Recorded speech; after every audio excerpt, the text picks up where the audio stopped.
Today's message from Dr. Christian Sorensen was recorded March 17th, 2019, and it's titled, Must Forgive to Heal, subtitled, I Am Free in My Self-Expression. And today we welcome back the heartfelt spirit and talent of Danielle Tucker, who can be found on her website at danielletucker.com or on her Facebook page or on her band page, The Mighty Untouchables. And you can always visit us at our website at seasidecenter.org, and you can join us in Encinitas, California on a Sunday sometime, where we always have great music, a spirited message, and a joyful, loving, vibrant community that await you. Thank you, Audra. Okay, ladies and gentlemen, you know her, I know her. I'm so excited to be back with Danielle Tucker today. It's always such a joy when she joins us, and I get a little extra treat because I'm going to get to sing a little bit with you, which is like totally fulfilling in itself and such a wonderful thing. So I'm going to give you the stage, and please, Seaside, a very warm welcome for our friend, Ms. Danielle Tucker. Thank you so much. Good morning, everybody. I really hope you'll sing along. I know you're going to know this one. Think about it. There must be higher love down in the heart or in the stars above. Without it, life is wasted time. Look inside your heart, I'll look inside mine. Things look so bad everywhere in this whole world. What's fair? We walk blind, but we try to see, falling behind in what could be. Bring me a higher love. Bring me a higher love. Oh. Bring me a higher love. Where's that higher love? I've been thinking of what we're turning, and we're just hanging on, facing our fears and standing out there alone. A yearning, and it's real to me. There must be someone who's feeling for me. Things look so bad everywhere in this whole world. What's fair? We walk blind, but we try to see, falling behind in what could be. Here we go. Bring me a higher love. Bring me a higher love. Whoa. Bring me a higher love. I could rise above on a higher love. I will wait for it. I'm not too late for it. Until then, I'll sing my song to cheer the night along.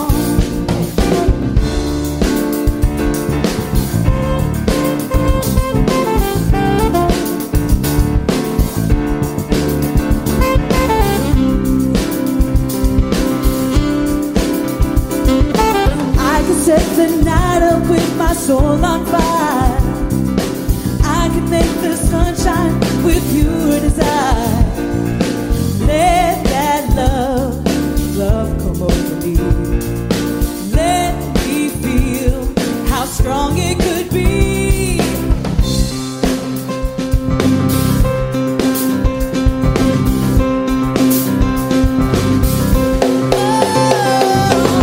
Bring me a higher love.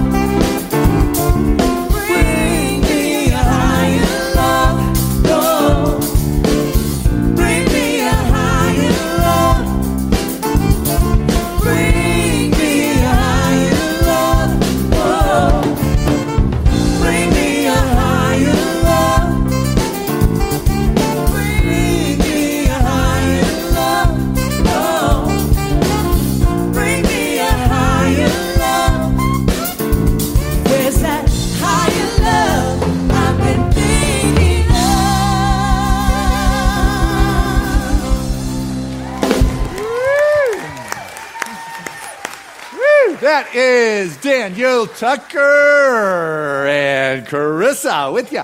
Yeah, Danielle, you are the pot of gold at the end of this Irish day. How fabulous. Thank you for delivering that to us. What a perfect song.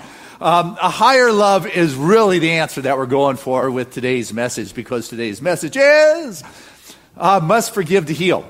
And as you may or may not know, we are in the midst of this 7-week series where I'm sharing with you 7 keys to healing. And last week, the key was to be able to see as God sees, and today's key is about forgiveness. And we have wrapped these wonderful sacred circles around the Sunday message. So I encourage you to take advantage of this complimentary circle in somebody's home. It goes for about an hour and 15 minutes, and it takes the message to a deeper place. You get to have a conversation. And what we're doing here at Seaside is Lent, but we're doing Lent in reverse. If you remember how that goes, instead of giving something up, we're embracing a higher love. We are embracing a greater self-expression. We are embracing a greater freedom. And to get there, sometimes the forgiveness is what is necessary to be able to let go of some of those past experiences. So the Sacred Circle this week was written by Catherine Cespedes, and she starts it off with a wonderful line by Ernest Holmes, who's the founder of religious science, and he says, never limit your life from past experiences. Got that? Don't limit your life by your past experiences. No matter how good or how bad or how challenging or how easy it's been, don't limit your life there. Your life isn't bound by the precedent. What is essential is for you to be able to let go of where you've been so you can continue to move forward. And what tends to be around to help us let go is conflict. And what I want us to know about conflict is that it's not necessarily a bad thing, you know. It's what we do with it that begins to create the dynamics, whether it is a positive, uplifting, supportive, something that shakes us out of our previous location, that creates an innovation, a newness, and a new kind of creativity. But what you do with the conflict, that's what you get to determine. Because what I've noticed is by doing this thing called life, that we've all pretty much been given an abundance of opportunities to practice forgiveness, if you may have noticed that. You know, I don't think any of us are going through this world who don't have a little bit of dirt on our hands. But what you do with it, that's optional. Conflict, I think, is inevitable. What we do with it, pain, optional, right? Suffering, optional. Self-sabotage, optional. Hatred, optional. These kind of things, resentment, optional. Being upset, optional. It's like these are the options, but what happens is this is what tends to go on inside of us. The conflict is life saying, hey, take a little deeper look, take a higher look, a higher love, bring it into this. And what you'll come to notice is there's a probability that conflict is bringing something to the surface that is allowing you to take a look. Daniel, sit right here, front seat, saved it for you. That corner's yours, right there. All right, Dan. Thank you. Thanks, Dan. Okay. Man, walking in like I can't find a seat. So where we were talking about conflict. Like if somebody interrupts your train of thought, you just got to know there's a lot more where that came from. And so what we get to do is take a look and say, you know what? What am I going to do? Am I going to use this to present the opportunity to see that there is something that can be brought into a healthy light for a discussion? Because if you're willing to have a healthy discussion in a place of contention or conflict, relationships can become closer, healing can happen between people, teams can work stronger together, new ideas can come forward. And so we have to be willing to just have forgiveness be part of the practice. It's like a non-issue. I'm letting this go right here. How many times do I have to do this? The saying, 70 times 70, which means like all the time. How often do you have to brush your teeth? Like one and you're done for life? I don't think so. It doesn't happen like that. 123 times in my lifetime? No, it doesn't work like that. It's like you're always how often do you bathe? Once and you're done for life? It doesn't work like that. You go to the gym, you come out buff for life? I wish it worked like that. But, it's a practice, and forgiveness is something comes up, you got to let it go. You learn, you see, you observe, what can I gain from this? But you've got to, forgiveness isn't necessarily making something bad that happened okay. It's not condoning, it's okay, no big deal. I mean, if it's a big deal, it's a big deal. You don't condone it. And you've probably heard the cliche, I forgive and forget, but I don't think that's really true.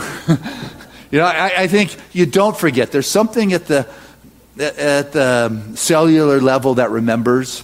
The subjective, has it. It's just part of you, and what you do with it is what the option is. Conflict comes up, and I can be into animosity over the situation, or I can choose to be okay, to move it to place. So it's not about forgetting. It's not about condoning. It's not about getting on your high horse. Aren't I so wonderful and great and you're forgiven? I'm not coming from this superior kind of attitude. That's not where it is. Martyr. It's not about being a martyr. Oh, woe is me. Isn't that terrible? Come back and do it again. My dad used to say, the only one who appreciates a doormat are those with dirty feet. It's like, forgiveness is not being a martyr and repeating. You take your hand out of the fire, you don't stick it back in there.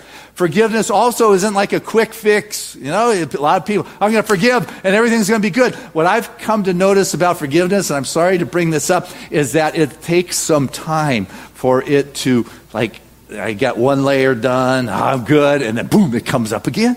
And it's like, I think I got a hand, and it comes up again. It's because you didn't quite forget it. But, you get something to work on.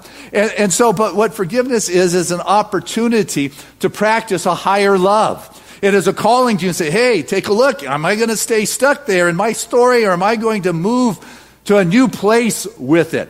Because it is saying, Christian, take a look here.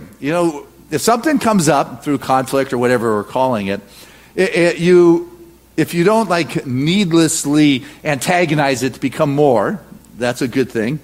And also, you don't want to ignore it. Those two things help it move to a greater option of being a blessing. But if you choose to ignore it, it's going to come back and bite you again.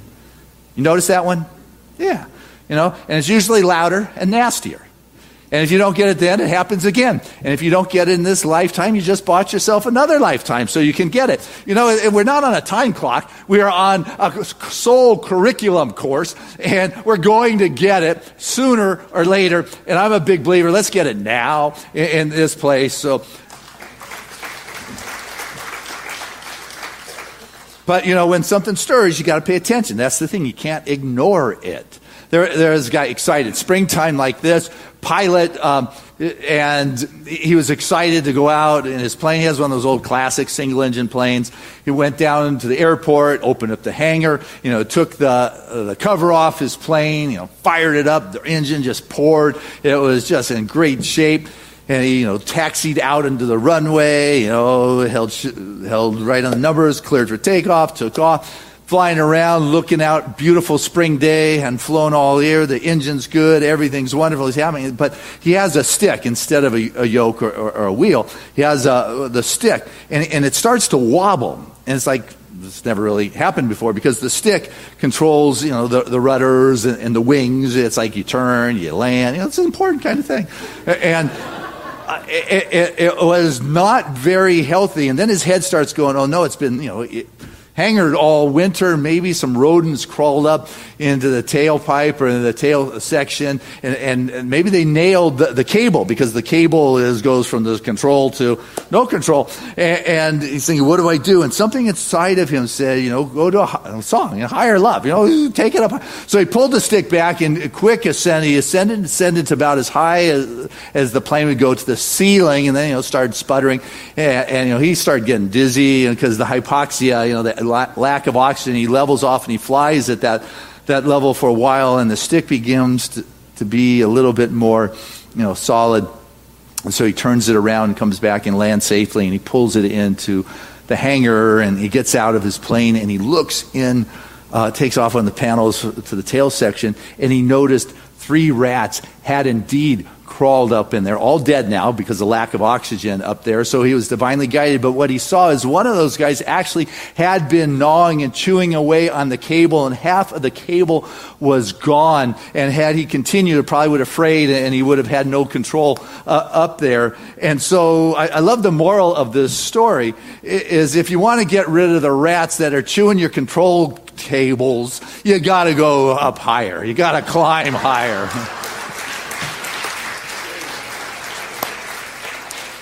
So if you want to get rid of those rats that are chewing and gnawing away at that control cable, you've got to have a higher love. You've got to climb up higher. And you do that through forgiveness. It is a tool. It is a practice. It is something that is consistently called upon within our life to do, is to continuously go to that place and say, I got to let it go. I got to surrender, because you know what I know is that right now, your life today is the perfect time in your life to actualize the gifts that you have been brought in charge to bring forth for humanity. The gifts that you have, the talents that you have, the creativity that you have, the songs you have to sing, the expression that you have. This is the perfect time. And if it's not looking good, it's because you're not looking good.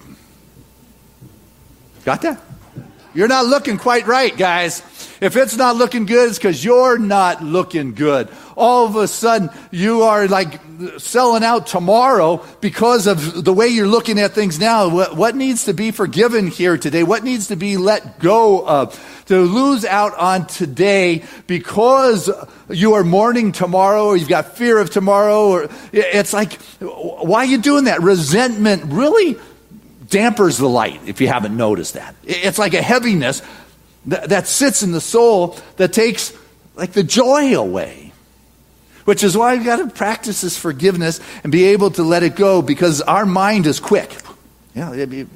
It's like it snaps to judgment real fast. This went on, this conflict is happening, or this took place in my life. Rather than going to that higher place and climbing higher above the rats in your world, you're like sucked down into, I'm going to show those guys. And the snap judgment comes from past experiences, training, upbringing, loss, fear, and all those conflicting moments in our life. But you know what? There is a higher love. There is an intuitive place that allows you to come from a new field of possibilities. That's an option, as opposed to the resentment or the hatred or the self-sabotage. There is an option that begins to play out when you say, I'm going with forgiveness here, and I've been born, this is the canvas that I get to paint on. My soul is, my incarnation is a canvas in which I get to paint all the creative expressions in my life. And what is going on are my soul's curriculum that is allowing my awareness to move to that higher place, to a greater option, choosing a different kind of option. Khalil Gibran, the guy who wrote The Prophet and a lot of other things. He said, I learned silence from the talkative. I learned tolerance from the intolerable. And I learned kindness from the unkind. So I want to keep pointing out that you've got an option here. Oh, I mean, you can get into resentment, blame, anger, hatred, and all violence. Some people get into, or you can exercise your option, kind of forgiveness to me, my life, self-forgiveness to the people in me, the situations, the environment, the body that betrayed me. Whatever has some, fact to it. But you know what? It doesn't determine how you're going to be in this life. You get to make that determination. And so what's going on is what you do with it. Ricky Byers, as you know, she's coming to Seaside, right? August 12th, woohoo, is right. And she's an amazing human being. She doesn't just, most of our congregational songs come from her, and they sing those songs in centers and youth thought centers across really the planet, as Catherine was sharing. But she's more than just her music. She is just a dynamic expression, her consciousness, her storytelling, her humor, her wisdom that tie these musical pieces together is an incredible experience we're about to have on our stage here. So I encourage you to get that. But she wrote this book about the stories behind the different songs that she had written. And so here's the intro as to, what she says. about where it comes from, the music, the song. She says the vibration, it became a feeling. And a feeling worked into a thought. And a thought provided a mood, and a mood inspired the music, and the music fashioned a verse, and a verse revealed what I or somebody else needed to feel. You see how that kind of unfolded? I guess I share that because it's the cornerstone of our philosophy is cause and effect. If we were working on healing, it's like, what are you putting out there? And so, the vibration created a feeling, that created a thought, that created a mood, and it went in a nice progression. But sometimes when we have a vibration called conflict or challenge, or somebody, rubs us the wrong way, that vibration, turns into a feeling, and that feeling feels like I don't have an option. I want revenge. And then look at that track of unfoldment of cause and effect in that way, and it shows up in the body. It cannot, you're holding on to a vibration and a feeling. It's in your body. It is the way it is. So you can choose a different option here. William Arthur Ward, he was a writer from the 20th century. He said that when you look for the best in others, somehow you bring out the best in yourself. That is the reciprocation. That is how it works. And so I've got to decide, what am I going to do with this? I'm going to choose love here because love is the foundation of all healing.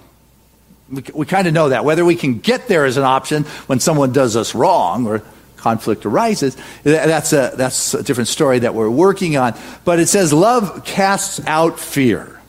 That's what it does. And so when I choose to come from love, healing can happen. Even when people don't see me in that kind of light. And I got to assure you, not everyone is seen in the most glorious of lights. Like sometimes growing up in a family, you're not necessarily seen as this wonderful expression of spirit. Or you grow up in a poverty kind of environment or a challenge here's a story from the Bible of David. His family didn't see him as a kid, as a king, or as a giant killer. Actually, when Samuel was coming around to talk to David's dad, Jesse, to find out which one of his 8 sons is going to be the king of Israel, Dad didn't even call David in from the field shepherding to those sheep because he never thought of him as a king. It's just he left him out there. What happens sometimes is in our life or in our environment, people will see us in a certain way. Yeah, this is who you are, you little party animal, or whatever it is that you have been seen as. And at some point, sometimes in our life, we have to move beyond a group of individuals who are perceiving us in an old way, in an old relationship, in an old state of being. And just because we are in a particular state of being, or that we were born into a particular family environment or consciousness, doesn't mean you're destined to stay there. Just because this is where you are now, it doesn't mean where you're going to finish or where it is you can go. But you are the one who's got to see yourself as God sees you and realize that I got to practice forgiveness to help extrapolate myself from an environment that isn't necessarily supportive of me.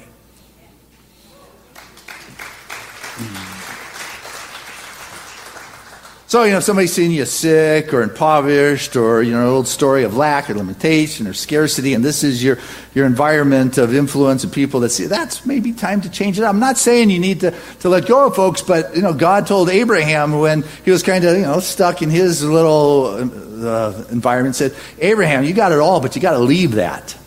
You got to leave that stuff behind and move forward. Jesus, same story. His brothers, Jesus was out there healing people after healing. They never looked at him as a savior or a Messiah. The Bible says they asked, his brothers talked about Jesus. Jesus, he's not the Messiah. He's our brother. What are you talking about? It's like, what's this? You can't be a prophet in your own hometown. You're seen in a certain light.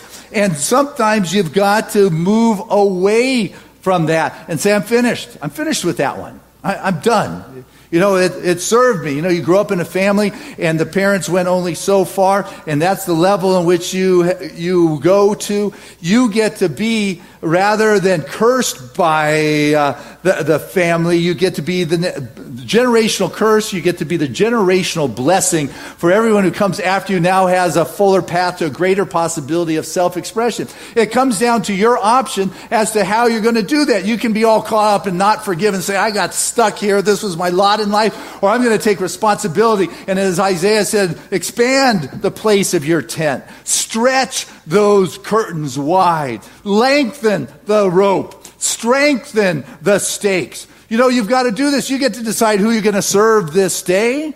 Is it going to be spirit, or is it going to be this world, the friends, those people that some of those that have known you the longest see you. Some of those friends still see me as Chris.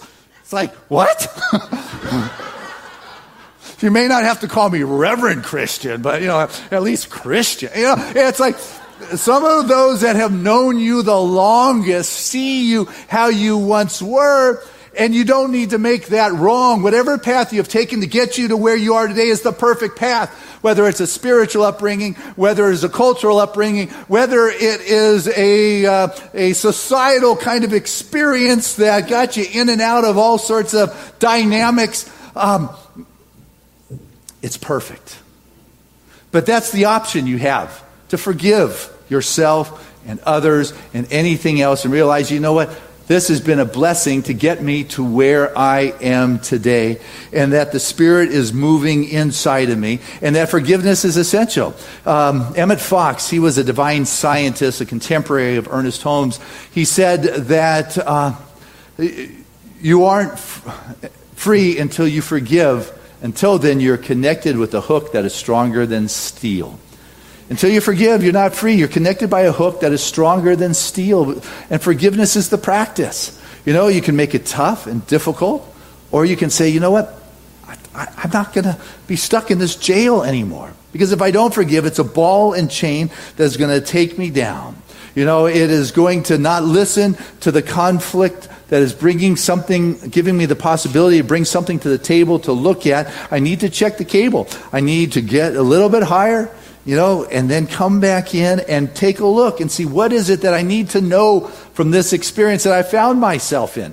I'm in it. If I'm in it, then I'm somehow involved with it. It's maybe I didn't necessarily bring it upon myself, but if I am in it, then I need to allow myself to be conscious of what is going on in my life and what kind of feedback it has for me. And if I can allow to take a higher place, I can see without the attachment to, oh man, you messed up, didn't you blow it? And I get beyond judgment. Self-judgment, that's another option. You can be judgmental or you can be kind. You get to decide. But I'll tell you, forgiveness is essential, and forgiveness is, it doesn't make sense to the brain. It doesn't. The one that, talking about snap judgment, it says, hey, this is what happens. And forgiveness is not a logical practice. So I'm giving you some leeway there. I'm giving you some, it's okay if it's tough. It doesn't make sense to the brain, because the brain says they did this, they're going to suffer. They at least got to know how much I'm suffering. Guilt's another option. It's like you've got to recognize that forgiveness is the alchemy of the soul, if you would. It is the grace of the divine that comes in and washes the hands that are dirty. This abundant of forgiveness opportunities that we are given. Grace is what transforms them. It is something that doesn't necessarily make sense to the brain, but the heart and the soul are open to that divine touchdown and that greater expression. I've got to begin to open up. And when I open up, it may be hard at first. The butterflies that were going this week? Was that cool? And so, where are they? Where are they? Come on, I hear they're out there. Forgiveness is possible. And then all of a sudden, something happened and the doors were open. And the butterflies, it's like someone literally opened up the door. They were passing from south to north through our parking lot. The kids are trying to catch them. And there's these pink ladies. I don't know where they came from, but all of a sudden we are inundated. What happens is you do your work, you do your practice, and all of a sudden the door is open and boom, there's a shift inside of you. You're asking different questions in life when you have forgiven, and when you haven't, you say, where's love here? Where's love in this situation? Or where's love in this relationship? Or I want a relationship so I can get love. And then the question shifts to, wow, how can I bring love to my life? How can I bring love to the relationships I find myself in? What can I begin to do that can express this greater level of kindness? And all of a sudden, the whole vibration changes, and followed by the thoughts that change, that create the feelings and the moods, and the continuity and the unfoldment of the cause and effect begin to bring forth the manifestations, and you realize you are saturated with love in your life because that is the choice that you have taken from this place of conflict.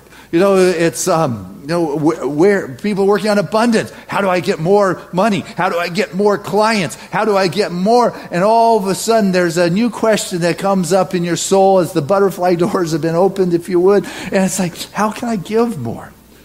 How can I share more of me? Bring my gifts to humanity. I came here to share, not to get. You can't take anything, but you can leave this world brighter and better and more enriched by your presence if what is coming forth from you is the blessing and the difference that you are making. And so as we begin to open up, what we recognize is that love takes us to a higher place. And we begin to be done with the old ways. We're finished with the addictions. It's like, I'm done. I'm finished with the depression. The scarcity is finished in my life. The fear, it's finished in my world. All of a sudden, the anxiety, it is finished. The controlling is finished. All of a sudden, the shame and the guilt, it's finished. It's no longer a part of the human experience for you because you have chosen an option that opens up the gates that bring forth the wind of the butterflies that grace and bless your life and your world. You can make a higher choice. And you stand there, you own and say, hey guys, there's a conflict going on. My hands are dirty and I got some shame here. I got some guilt going on. But you know what? I'm not going to stay there. I'm going to be finished with that and move to a higher option and allow the unfoldment of the greater yet to be to take me to a higher place so I can bring forth the gifts and the love and the abundance and the joy of Spirit into the world in which I walk. That's the pot of gold for you on this St. Patty's Day. God bless you.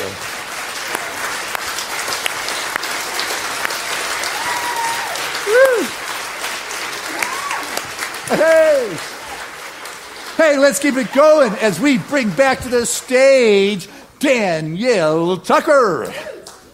Thank you so much for that message this morning. Man, when I heard that this morning was about forgiveness, I thought of this song because I know in my life where I carry the heaviest burdens are where I'm withholding forgiveness. And I think, how could that be? How could I let something like this go? How could it be? And then that higher love, it calls to me, and it can be. It can be.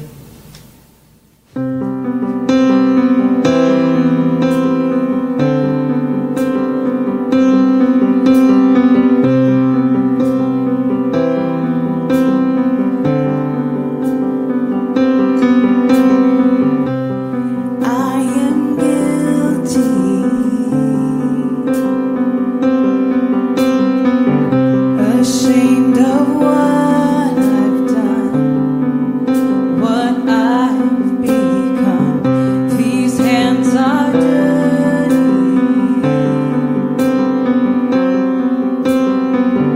I dare not lift them up to anyone.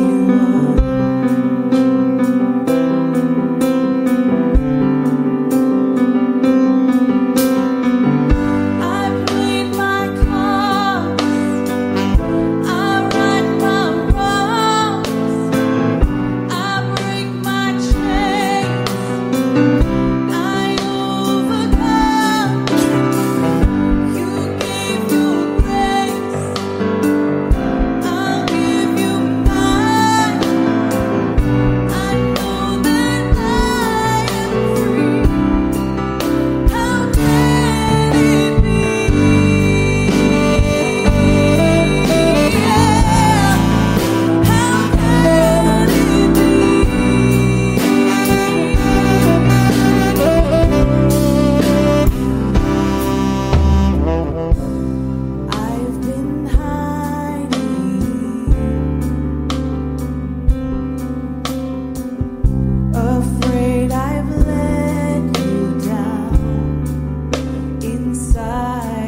That is Danielle Tucker.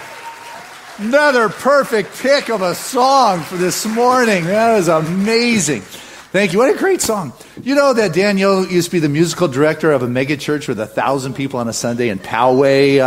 And so your songs are just right on and perfect. And your spirit and your soul, just perfect compliment. Thank you so much. Danielle Tucker.